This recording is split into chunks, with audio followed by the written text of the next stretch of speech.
Hello दोस्तों, आपका हमारे YouTube चैनल बंधु क्लासेस पे स्वागत है। आज हम दोस्तों एक महत्वपूर्ण टॉपिक जो प्रत्येक एग्ज़ाम में या कम्पिटिटिव एग्ज़ाम जितने भी होते हैं उनमें इस टॉपिक से कहीं ना कहीं आपको क्वेश्चन मिलता है। जो बेहतरीन बात कहें, एक तरह से कहा जाए, एक बेहतरीन टॉपिक होता है। और आज हम दोस्तों वैदिक साहित्य का अध्ययन करेंगे। किसका अध्ययन करेंगे दोस्तों? वैदिक वैदिक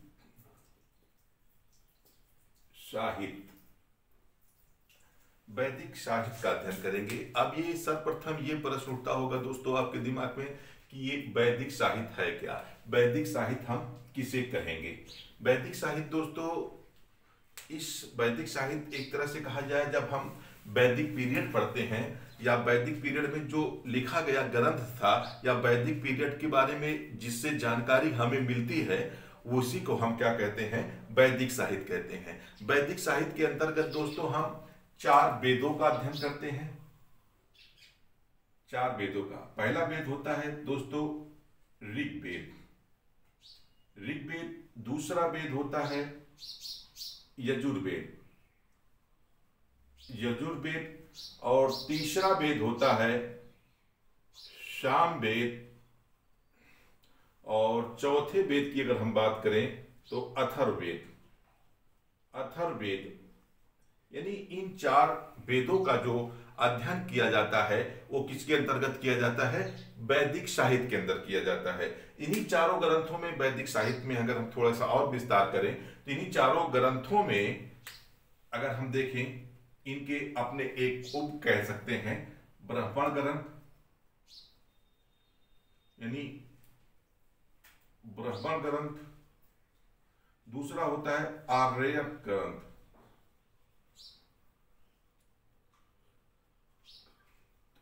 और तीसरा होता है उपनिषद।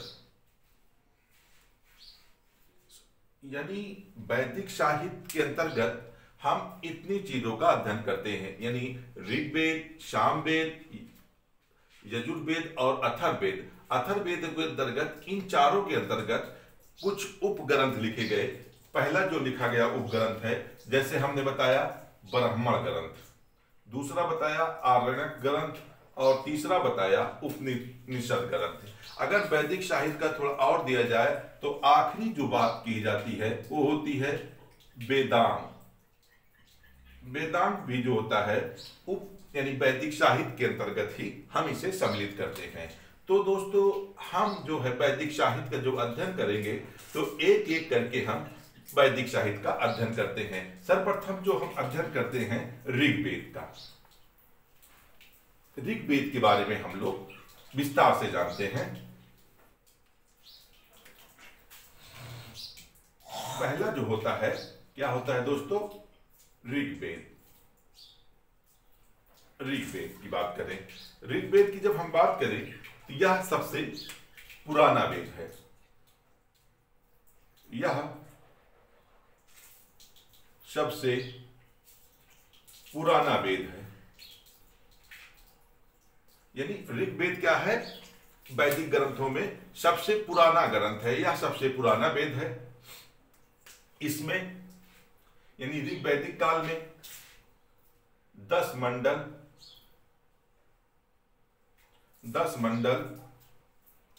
1028 सूक्त और 10,580 मंत्र लिखे गए हैं। यह भी कहा जाता है दोस्तों, जो ऋग्वेद की रचना हुई थी या इसका पुरोहित जो होता था या इसका जो पढ़ने वाला होता था, उसे क्या कहा जाता था? होता। यानी जो इसका पुरोहित होता था वो होता कहलाता था। अब सबसे बड़ी बात यह होती है कि ऋग्वेद को 10 मंडल, 1028 सूक्त और 10,580 मंत्रों में इसकी रचना की गई है। अब देखते हैं दोस्तों, जो इसकी रचना है, इस मंडल की अगर हम बात करें, इसमें मंडल में जो बात की गई है, इसका ऋग्वेद के पहला और 10वां मंडल, 10वां मंडल क्या है, सबसे नवीन मंडल कहलाता है, यानी सबसे नवीन मंडल कहलाता है, या सबसे बाद में ऋग्वेद में इसे जोड़ा गया था। पहला मंडल और 10वां मंडल जो है सबसे बाद में ऋग्वेद में जोड़ा गया था। इसी 10वें मंडल के इसी 10वें मंडल में जो तीसरा मंडल है, तीसरे मंडल में हमें गायत्री सूक्त का उल्लेख मिलता है। तीसरे मंडल में किसका मिलता है? गायत्री सूत्र का, गायत्री मंत्र का, सॉरी दोस्तों, गायत्री मंत्र का जो हमें उल्लेख मिलता है वो किस मंडल में मिलता है? ऋग्वेद के तीसरे मंडल में मिलता है, जो सूर्य की पुत्री, यानी कि गायत्री मंत्र जो है सूर्य की पुत्री सविता को समर्पित किया गया है। इसी मतलब 10वें मंडल में जो हमारा 7वां मंडल है, जो 7वां मंडल है, इसी में हमें 10 रग, यानी कौन सा दोस्तों? 10 रग युद्ध का उल्लेख मिलता है। यानी 10 रग युद्ध का जो हमें उल्लेख मिलता है वो किस मंडल मिलता है? ऋग्वेद के 7वें मंडल में 10 रग युद्ध का उल्लेख मिलता है। यह 10 रग युद्ध जो है भारत जन के राजा सुदास और 10 अनारों के मध्य लड़ा गया था।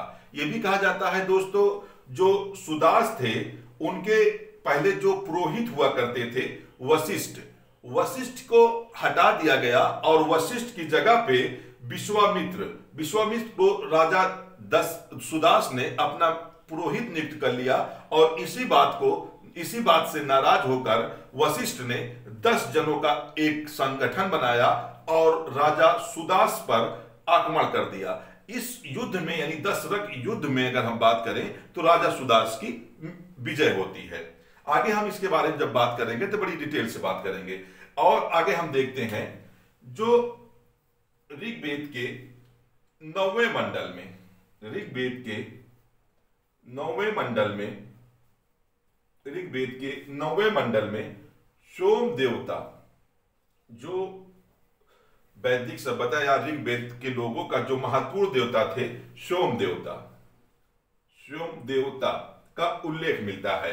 यह बात कई बार पूछी जाती है, सोम देवता का उल्लेख ऋग्वेद के किस मंडल में मिलती है? तो वो दोस्तों, ये पूरा का पूरा जो मंडल है, 9वां मंडल, वो सोम देवता को ही समर्पित है। सोम देवता कोई देवता न था दोस्तों, ये क्या था? ये पेय पदार्थ था जिसे ऋग्वैदिक के लोगों के द्वारा बड़े ही चाव से पिया जाता था, या किसी कर्मकांड पर पिया जाता था, इसीलिए इसे देवता की उपाधि दी गई थी, जो हिमालय की पर्वत श्रेणियों पे पाया जाता था। आखिरी बात करते हैं, और 10वें मंडल में, जैसे हमने बताया दोस्तों ये 7वें मंडल में था, 10वें मंडल में पुरुष सूक्त, यानी जो पुरुष सूक्त का उल्लेख मिलता है, जो पुरुष सूक्त का उल्लेख मिलता है वो ऋग्वेद के 10वें मंडल में इसका उल्लेख मिलता है। किसका मिलता है? पुरुष सूक्त का। अब दोस्तों हम देखते हैं कि जो ऋग्वेद के मंडल है उसमें कुछ महत्वपूर्ण तत्व हमारे सामने थे, जैसे 1 और 10 मंडल जो था ये सबसे नवीन मंडल कहलाता है। उसके बाद हम देखते हैं तीसरे मंडल में गायत्री मंत्र का उल्लेख मिलता है, जो सूर्य की पुत्री सविता को समर्पित किया गया है। उसके बाद दोस्तों हम ये देखते हैं कि 7वें मंडल में 10 रग युद्ध का भी हमें उल्लेख ऋग्वेद के 7वें मंडल में मिलता है। 9वां मंडल जो है ये सोम देवता को समर्पित है, जो पूरा का पूरा मंडल 9वां मंडल है वो किसको समर्पित है? सोम देवता को समर्पित है। और 10वें मंडल के, ऋग्वेद के 10वें मंडल में हमें पुरुष सूक्त का उल्लेख मिलता है। ठीक है दोस्तों, इस तरह से देखा जाए जो ऋग्वेद है उसके 10 मंडल में किन महत्वपूर्ण बातों का उल्लेख किया गया है, यहां तक आप लोगों को मेरे उम्मीद से आपकी बातें समझ में आ गई होगी। अब दोस्तों देखते हैं ऋग्वेद का जो ब्राह्मण ग्रंथ हैं, ऋग्वेद के ब्राह्मण ग्रंथ की अगर हम बात करें, इनके दो ब्राह्मण ग्रंथ हैं, यानी दो ब्राह्मण ग्रंथ हैं। अगर पहले की हम बात करें तो ऐतरेय ब्राह्मण, कौन है दोस्तों? ऐतरेय ब्राह्मण। ऐतरेय ब्राह्मण, दूसरा ब्राह्मण जो है वो है ऐतरेय ब्राह्मण। ऐतरेय ब्राह्मण, ऐतरेय ब्राह्मण है पहला जो ऋग्वेद का ब्राह्मण ग्रंथ कहलाता है। वो पहला जो है वो है ऐतरेय ब्राह्मण, और दूसरा है कौत्सिकी ब्राह्मण। कौन है दोस्तों? कौत्सिकी ब्राह्मण, यानी ब्राह्मण ग्रंथ। यानी ऋग्वेद के दो ब्राह्मण ग्रंथ होते हैं। पहला ग्रंथ है कौत्सिकी ऐतरेय ब्राह्मण, और दूसरा जो है वो है कौत्सिकी ब्राह्मण। ठीक है दोस्तों, यहां तक बात क्लियर हुई। तो ऐतरेय ब्राह्मण की अगर हम बात करें तो इसी ऐतरेय ब्राह्मण में सर्वप्रथम राजा का राजाभिषेक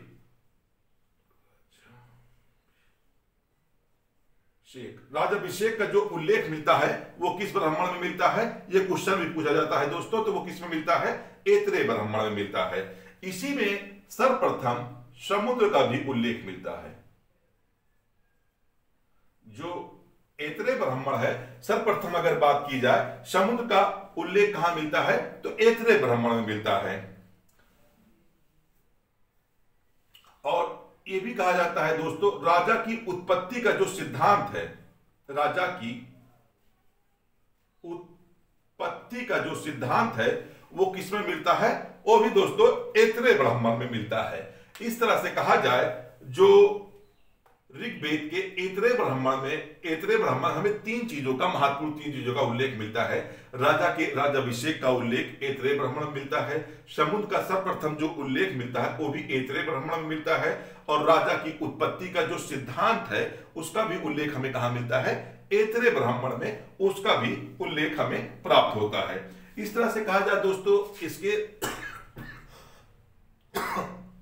जो ब्राह्मण ग्रंथ है वो दो हैं। एक हम ऐतरेय ब्राह्मण कहते हैं, दूसरे को हम कौत्सिकी ब्राह्मण कहते हैं। और ऐतरेय ब्राह्मण में हमें राजा के राजाभिषेक का उल्लेख मिलता है, समुद्र का सर्वप्रथम जो उल्लेख मिलता है वो ऐतरेय ब्राह्मण में मिलता है, और राजा की उत्पत्ति का सिद्धांत का भी उल्लेख हमें सर्वप्रथम कहां मिलता है? ऐतरेय ब्राह्मण में मिलता है। इसी तरह से कहा जाए दोस्तों, तो इसके आरण्यक ग्रंथ की अगर हम बात कर लें, आरण्यक ग्रंथ, तो जो इसके आरण्यक ग्रंथ थे वो भी दो थे, वो भी ऐतरेय आरण्यक और कौत्सिकी आरण्यक। और इसी तरह से हम अगर बात करें इनके उपनिषदों की, यानी जो ऋग्वेद के उपनिषद हैं, तो वो भी दो तरह से हैं, दो यही है, ऐतरेय उपनिषद और कौत्सिकी उपनिषद। इस तरह से कहा जाए ऋग्वैदिक में हमें ऋग्वैदिक पीरियड के जो महत्वपूर्ण घटनाएं थी या महत्वपूर्ण शब्दों का जो उल्लेख मिलता है उसकी हमने किया। अब हम दूसरे ग्रंथ बात करते हैं जो होता है यजुर्वेद।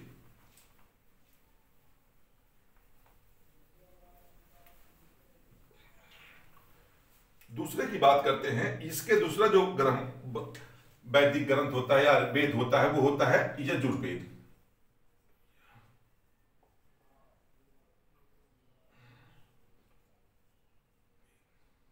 यजुर्वेद, ठीक है दोस्तों। यजुर्वेद के बारे में कहा जाता है, यह इसे कर्मकांडी वेद भी कहा जाता है। इसे क्या कहा जाता है दोस्तों? कर्मकांडी वेद भी कहा जाता है। इसे कर्मकांडी वेद भी कहा जाता है। यजुर्वेद को कर्मकांडी वेद कहा जाता है। यजुर्वेद पहला ऐसा वेद था जो पद और गद्य, यानी पद और गद्य में दोनों में लिखा हुआ यजुर्वेद मिल जाता है। यानी पद ऐसे में कहा जाता है जो हम कविता के माध्यम से कहते हैं उसे हम पद कहते हैं, और जो गद्य कहते हैं जैसे कहानी उपन्यास हुआ उसे हम गद्य कहते हैं। यानी यजुर्वेद जो है पद और गद्य में, अगर ये क्वेश्चन आपसे पूछ लेता है कि कौन सा वेद है जो पद और गद्य में लिखा गया है? तो वह यजुर्वेद है, पद और गद्य दोनों में लिखा गया है। यजुर्वेद को दो भागों में बांटा जाता है। यजुर्वेद को दो भागों में बांटा जाता है। एक कहा जाए शुक्ल वेद, शुक्ल यजुर्वेद, यजुर्वेद और कृष्ण यजुर्वेद।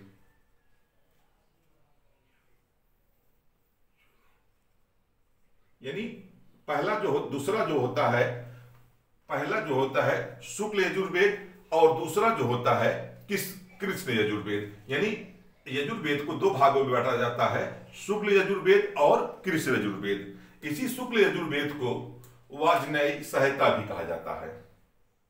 यानी इसी शुक्ल को इसी शुक्ल वेद को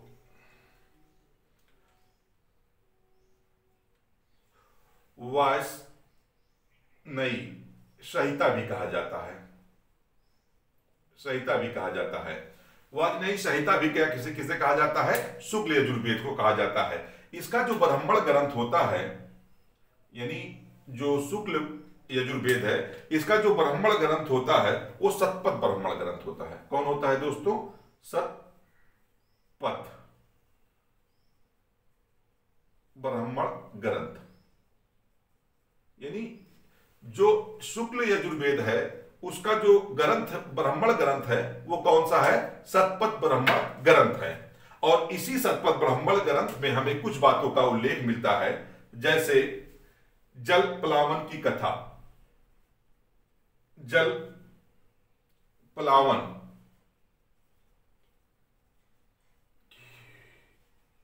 कथा। यानी जो जल प्लावन की कथा है वो किसमें उल्लेख मिलता है? शतपथ ब्राह्मण ग्रंथ में मिलता है। पुनर्जन्म का सिद्धांत, जो सर्वप्रथम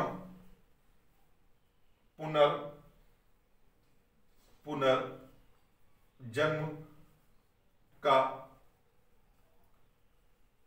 सिद्धांत, जो पुनर्जन्म का सिद्धांत है वो दोस्तों सर्वप्रथम कहां मिलता है? शतपथ ब्राह्मण में मिलता है। और इसी में एक बार महत्वपूर्ण कथनांक मिलता है जो होता है पूर्वा और उर्वशी का संवाद। पूर्वा और उर्वशी का संवाद, जो पूर्वा और उर्वशी का संवाद मिलता है दोस्तों, वो किस में मिलता है? शतपथ ब्राह्मण ग्रंथ में मिलता है।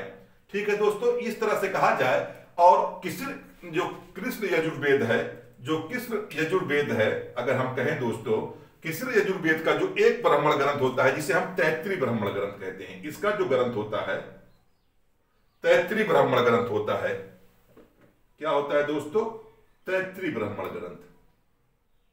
यही क्वेश्चन आपके पीछे से पूछा गया था कि तैत्तिरीय ब्राह्मण ग्रंथ किस वेद का है? तो कृष्ण यजुर्वेद का तैत्तिरीय जो ब्राह्मण ग्रंथ है वो कृष्ण यजुर्वेद का तैत्तिरीय ब्राह्मण ग्रंथ है। अब इसके हम उपनिषदों की बात कर लेते हैं। जो इनके अरण्यक ग्रंथ की अगर हम बात करें तो अरण्यक ग्रंथ जो थे वो वही थे कि एक तरह शतपथ अरण्यक ग्रंथ और दूसरा जो था तैत्तिरीय अरण्यक ग्रंथ। अगर हम इनके यजुर्वेद के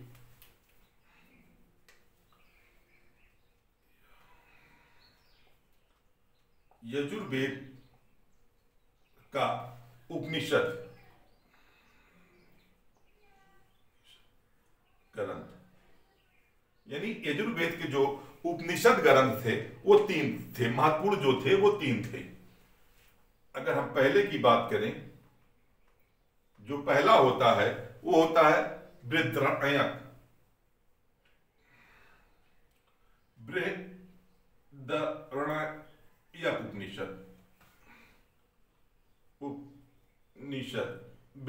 उपनिषद।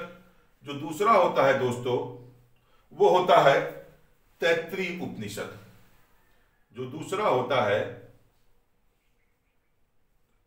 तैत्तिरीय उपनिषद। और जो तीसरा होता है दोस्तों, तीसरा होता है वो होता है कठोपनिषद।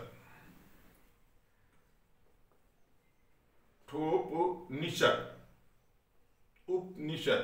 यानी इस तरह से कहा जाए यजुर्वेद के 3 उपनिषद ग्रंथ होते हैं, बृहदारण्यक उपनिषद ग्रंथ, तैत्तिरीय उपनिषद और कठोप उपनिषद। इसी बृहदारण्यक उपनिषद में जो महत्वपूर्ण कथनांक मिलता है हमें, जो महत्वपूर्ण कथनांक बार बार क्वेश्चन पूछा जाता है, याज्ञवल्क्य और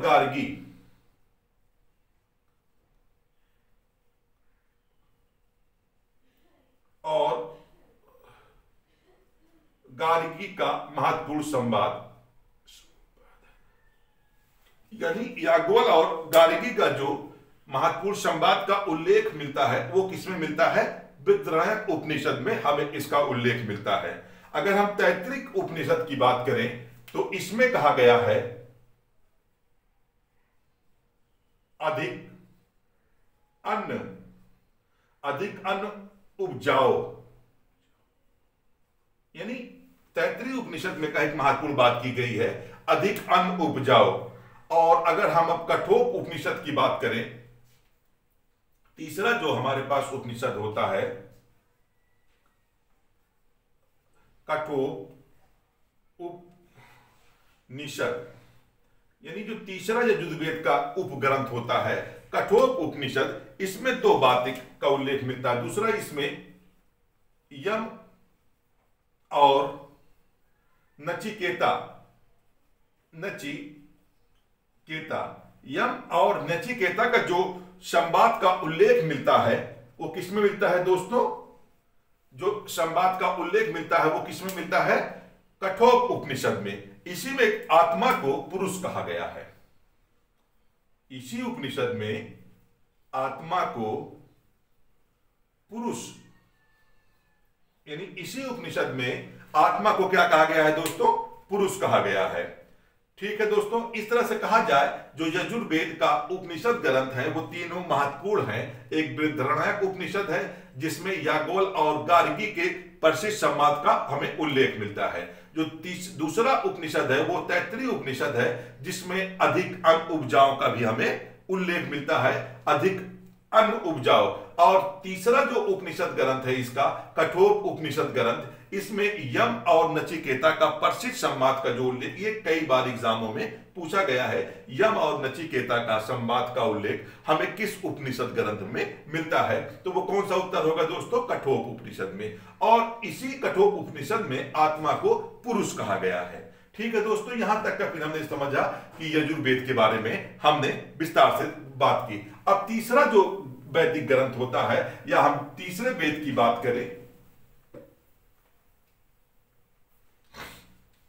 तीसरे वेद की बात करें तो सामवेद,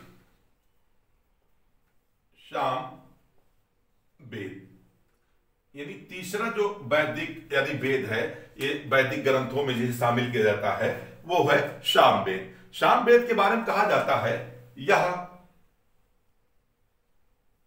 भारतीय संगीत का जनक, यानी जो भारतीय संगीत है इसका जनक किसे कहा जाता है? सामवेद को कहा जाता है। भारतीय संगीत का जो जनक है ये सामवेद को कहा जाता है। और सर्वप्रथम इसी में सातों स्वरों का जो उल्लेख मिलता है, जैसे सा रे गा मा, सा रे गा मा, पा धा पा धा पा धा नी, सा रे गा मा पा धा नी का जो सर्वप्रथम उल्लेख उत्पत्ति हुई है इसी सामवेद से बताया जाता है। सामवेद का जो पुरोहित होता था, सामवेद का जो पुरोहित होता था उसे उद्गाता कहा जाता था। उद्गाता यानी सामवेद का जो पुरोहित होता था उसे उद्गाता कहा जाता था। इसमें जो है इसमें 1875 मंत्रों का उल्लेख मिलता है, जो इसके यानी 90 मंत्र, एक तरह से कहा जाए 90 मंत्र जो है 99 मंत्र इसके स्वयं के हैं। बाकी मंत्र जो हैं, शेष मंत्र ऋग्वेद से लिए गए हैं। यानी जो इनमें मंत्रों का जो उल्लेख मिलता है या जो मंत्रों की रचना की गई है, 1875 मंत्रों की इसमें रचना की गई है, जिसमें से 99 मंत्र कहा जाए 99 मंत्र इसके खुद के लिखे हुए हैं, इसके स्वयं के हैं। बाकी शेष जो मंत्र हैं वो किससे लिए गए हैं? ऋग्वेद से लिए गए हैं। ठीक है दोस्तों, इस तरह से कहा जाए जो सामवेद है उस ये भारतीय संगीत का जनक भी कहा जाता है। इसमें सातों स्वरों सा रे गा मा पा धा नी का जो सर्वप्रथम उत्पत्ति का जो उल्लेख मिलता है वो सामवेद से ही मिलता है। और सामवेद का जो पुरोहित है उसे उद्गाता कहा जाता है। इसमें 1875 मंत्रों का उल्लेख मिलता है, जिसमें 99 मंत्र इसके खुद के हैं और शेष मंत्र जो हैं ऋग्वेद से लिए गए हैं। अगर दोस्तों इसके हम सामवेद के ब्राह्मण ग्रंथों की बात करते हैं, इसके हम अगर ब्राह्मण ग्रंथों की बात करते हैं, ब्राह्मण ग्रंथ की बात करें, ग्रंथ की बात करें तो इसमें भी दो ब्राह्मण ग्रंथ आते हैं। इसे एक तांडव ब्राह्मण